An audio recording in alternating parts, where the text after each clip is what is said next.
शुरू करते हैं अपना नेक्स्ट लेक्चर। लास्ट में हमने छोड़ा था स्वरों के वर्गीकरण पर। स्वरों का वर्गीकरण मतलब अब टाइप्स में बांट देना आपने स्वरों को। स्वरों को अलग अलग आधारों पे बांटा गया है। उत्पत्ति के आधार पे बांटा गया, उच्चारण समय के आधार पे बांटा गया, जीव प्रयोग के आधार पे बांटा गया, होंठ की स्थिति के आधार पे बांटा गया है, मुंह खुलने के आधार पे बांटा गया है। ठीक है, हम यहाँ पढ़ेंगे इन चार को। मोस्टली इन चार को हम कवर करेंगे कि उत्पत्ति के आधार पे किस तरह से आपने स्वरों को वर्गीकृत किया है। उच्चारण के आधार पर, उच्चारण समय के आधार पर कितना टाइम लगता है उनके उच्चारण में, उस आधार पर कितने में आपने वर्गीकरण किया गया है। फिर जीभ प्रयोग के आधार पर कि आपकी जीभ का यूज किस तरह से होता है किसी भी स्वर को बोलते टाइम, उसके आधार पे है। आपकी होंठ की स्थिति के आधार पे कि जब आप किसी स्वर को बोलते हो तो आपके होंठ की स्थिति क्या होती है, इस चीज पे भी है। और लास्ट में मुंह खोलने के आधार पर भी है किया हुआ। ठीक है, तो पहला देखते हैं किस तरह से। तो स्टार्ट करते हैं हम सबसे पहले कि उत्पत्ति के आधार पर नहीं आप शुरुआत की है, उच्चारण काल के आधार पर। ठीक है, जब भी आप उच्चारण करते हो तो उसमें कितना टाइम लगता है, काल का मान मतलब है समय। किसी भी स्वर को बोलते टाइम कितना समय लगता है, दो तरह से होता है। या तो ह्रस्व स्वर होंगे, ह्रस्व स्वर का मतलब कि कम टाइम लगता है बोलने में, जल्दी जल्दी में आप बोल सकते हैं। दूसरा है दीर्घ स्वर। दीर्घ स्वर का मतलब ज्यादा टाइम लगता है उनके उच्चारण में। ठीक है, उच्चारण काल के आधार पर दो टाइप्स के होते हैं। और उच्चारण काल का मतलब कि बोलने में टाइम कितना लगता है, किसी स्वर को बोलने में कितना टाइम लगता है। ह्रस्व, ह्रस्व का मतलब जल्दी होने वाला। ह्रस्व स्वर चार है। ह्रस्व स्वर को ही बोलते हैं लघु स्वर भी। लघु का मतलब कम। ठीक है, लघु का मतलब होता है कम, मतलब इनके उच्चारण में कम समय लगता है। और कौन कौन से चार है ये, अ, ई, उ, री। ठीक है, अ बहुत आराम से बोल देते हैं आप, ज्यादा टाइम नहीं लगता। छोटी बहुत कम टाइम में, छोटा ऊ कम टाइम लेता है उच्चारण में। री, री भी उतना कम नहीं लेता पर वर्गीकृत किया गया है इसमें। तो ये चार है आपके ह्रस्व स्वर या लघु स्वर में। अब टोटल वर्ण आपने कितने पढ़े, वो पढ़े 11। ट्रिक देखो याद रखने की, किस तरह से याद रखते हैं। आपको पता है, सॉरी, टोटल स्वर आपने पढ़े 11। टोटल स्वर 11 ये आपको पता है। आपको ये पता होना चाहिए ना कि लघु स्वर कौन से चार है इनमें से। अगर आपको लघु स्वर का आइडिया हो गया तो 11 माइनस 4 बच गए 7 स्वर। वो बचे 7 स्वर ऑटोमेटिकली किस में चले जाएंगे, दीर्घ स्वर में। ठीक है, तो आपको सारा याद रखने की जरूरत नहीं है। आपको ये पता है कि भाई 11 स्वर कौन कौन होते हैं, अ से लेकर आपके ये पूरे ए औ तक 11 स्वर कौन कौन कौन से होते हैं, वो अगर आपको पता है तो जब भी दो चीजों में डिवाइड हो जाए ना, दो चीजों में कैटेगराइज हो जाए, तो छोटा पार्ट याद रख लिया करो, बड़ा अपने आप हो जाता है। जैसे आपको पता है कि स्वर है टोटल 11, उन 11 में से 4 है लघु स्वर। और कौन कौन से 4 है, वो ये अ है, छोटी ई है, उ है और री है। अगर आपको इतना पता है कि ये 4 लघु स्वर है तो ऑब्वियस सी बात है, जो इन 4 को छोड़ के बचे हुए जो है ना, बचे कितने अब 11 माइनस 4 बच गया आपके पास 7 स्वर। तो ये 7 स्वर बचे क्या बन जाएंगे, ये दीर्घ स्वर बन जाएंगे ऑटोमेटिकली, ऑटोमेटिक। ठीक है, सिर्फ इतना याद रखो कि ये 4 लघु है और ये बचे 7 फिर ऑटोमेटिकली किस में चले जाएंगे, दीर्घ स्वर। ठीक है, और टफ नहीं है। टोटल थे आपके पास 11 स्वर, 11 में से 4 कर लिए कवर, बचे आपके पास 7 जिनके उच्चारण में अधिक समय लगता हो। और कौन कौन से बचे आपके पास, आ बचा, बड़ी ई बची, बड़ा ऊ बचा, ए है, बड़ा ए है, फिर ओ है, फिर आपके पास औ है। जहां गेम खराब होगी वो आप इसमें गलती करके आ जाएंगे। जो छोटा ए है आप छोटे ए को डाल के आ जाएंगे हस्म में, और ये गलती नहीं करनी है। यहाँ पे भी आप एक गलती कर सकते हैं, आप इस री को उठा के कहाँ डाल देते हैं, आप दीर्घ में डाल देंगे और काम हो जाएगा खराब। री हस्व स्वर में रखना है और जो छोटा ए है उसको आपको दीर्घ स्वर में रखना है, ये ध्यान रखना। इस ए का देखना, छोटे ए का। बड़ा तो पता है कि चलो ज्यादा टाइम लगता है बोलने में, लेकिन आप छोटा भी डाल के आ जाएंगे हस्व स्वर में, ये गलती नहीं करनी है। और ये तरीका याद रखने का, टोटल आपको पता है कितना है, टोटल के बाद अगला ये याद पता होना चाहिए आपको कि छोटा वाला पार्ट कौन सा है, तो बड़ा चंक आपको खुद ब खुद याद हो जाएगा, उसमें कोई बड़ी चीजें नहीं होती है। और कहाँ फंसोगे आप, वो आप इस ए में फंसोगे, जो छोटा ए है इसमें आपकी गाड़ी जरूर फंसेगी। ठीक है, इस छोटे ए को, ये नहीं सोचना कि छोटा है तो इसको लघु में डालते, नहीं, इसको दीर्घ में डालना है आपने। तो चलते हैं आगे। दूसरा हमारे पास जो कैटेगराइजेशन का बेसिस है वो है उत्पत्ति के आधार पर। उत्पत्ति का मतलब होता है ओरिजिन। ठीक है, ओरिजिन माने पैदा कहां से हुआ है। इसमें भी दो है, एक है मूल स्वर, मूल स्वर का मतलब होता है बेसिक रूट, बेसिक रूट वाले, और दूसरा है संधि स्वर। संधि का मतलब होता है जोड़। क्या मतलब होता है, जोड़। मूल स्वर का मतलब जो अपने आप में बेसिक है। कौन कौन से बेसिक, अ बेसिक स्वर है, छोटी ई बेसिक है, छोटा ऊ बेसिक है, और री भी आपके पास बेसिक है। ये चारों है मूल। बिल्कुल वैसे जैसे पीछे लघु थे, जैसे पीछे आपने लघु स्वर अभी हमने पढ़े, बिल्कुल उनकी डिट्टो कॉपी है। ठीक है, सिर्फ मीनिंग अलग है, डिफरेंशिएशन का बेसिस अलग है।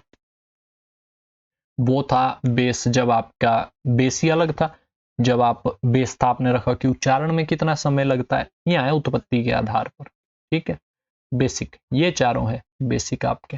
फिर मूल स्वर तो हो गए कि चार हो गए, तो संधि के लिए कितने स्वर बच गए आपके पास, टोटल होते 11 स्वर। 11 में से 4 आपने पढ़ लिए, वही है 4, तो संधि के लिए कितने बचे अब, 7। ये रहे वो 7। संधि स्वर का मतलब जो जोड़ के बनाए जाए, कौन कौन से, आ, बड़ी ई, बड़ा ऊ, ए, बड़ा ए, ओ, औ। यहाँ पे आप फिर से इसमें पिट के आ जाओगे। छोटे ए को आपने संधि स्वर में रखना है, मूल स्वर में नहीं रखना है। ठीक है, ये ध्यान रखना, इसको स्टार मार्क रखना, छोटे ए को करके गलती करवाएगा आपसे।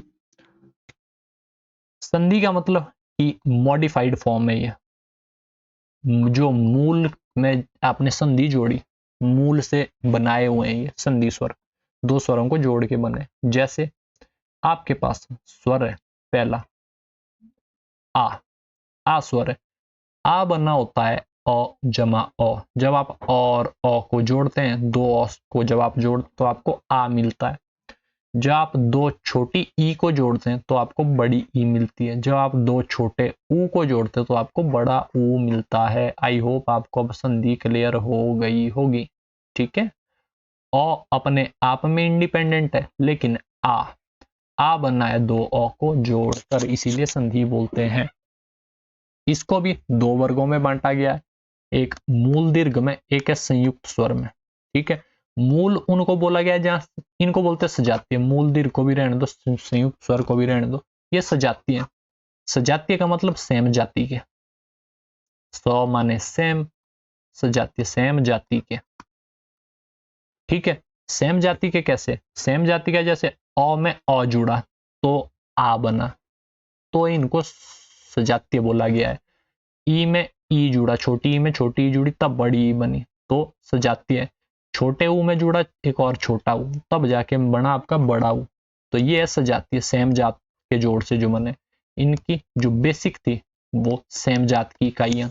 ठीक है, तो सजातीय बोलते हैं। दूसरा संयुक्त, इन्हें बोलते हैं विजातीय स्वर। विजातीय का मतलब डिफरेंट कास्ट। ठीक है, डिफरेंट कास्ट, डिफरेंट जातीय। जैसे जब आप अ में छोटी ई जोड़ते हैं तो आपको ए मिलता है छोटा वाला। यहां से आपको क्लियर हो गया होगा कि जो ए है वो आपका मूल स्वर क्यों नहीं है। मूल स्वर वो इसलिए नहीं है क्योंकि वो एक संधि से बना हुआ है। ठीक है, ये अब आपको क्लियर हो गया होगा कि जो ए है, जो छोटा ए है, वो आपका मूल स्वर क्यों नहीं है। क्लैरिटी हो गई होगी आपको। अ में जब आपने छोटी ई जोड़ी तब आपको छोटा ए मिला।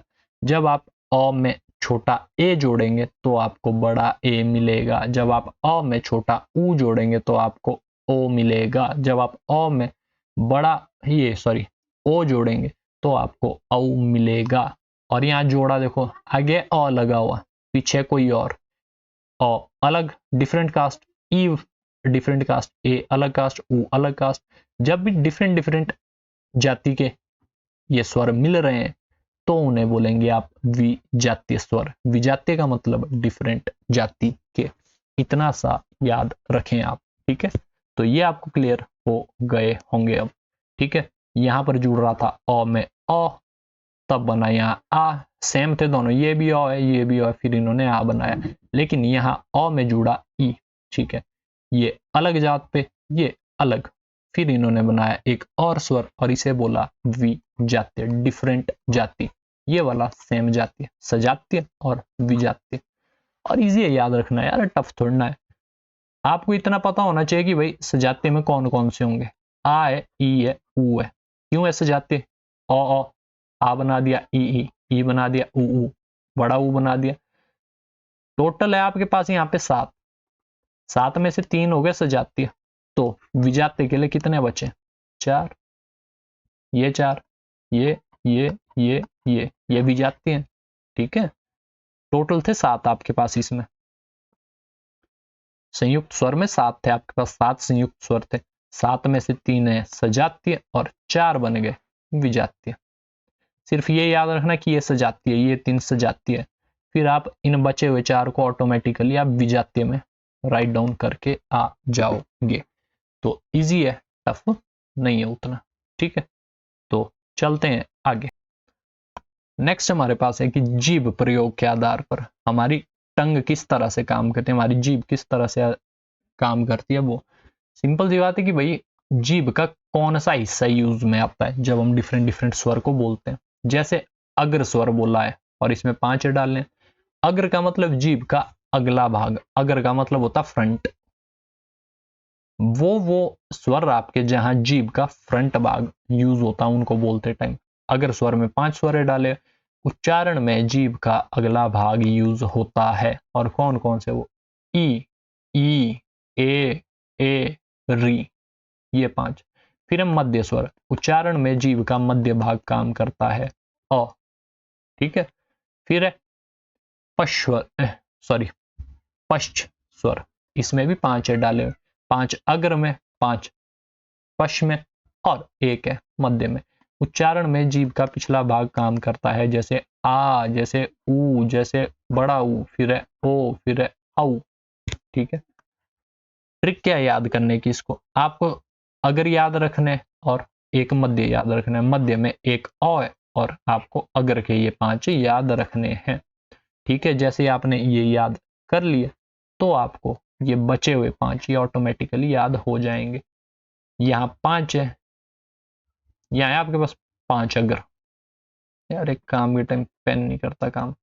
5 अगर है जमा एक मध्य, टोटल हो गए 6 आपके पास, ये दोनों कैटेगरी मिला के 6 हो गए आपके पास।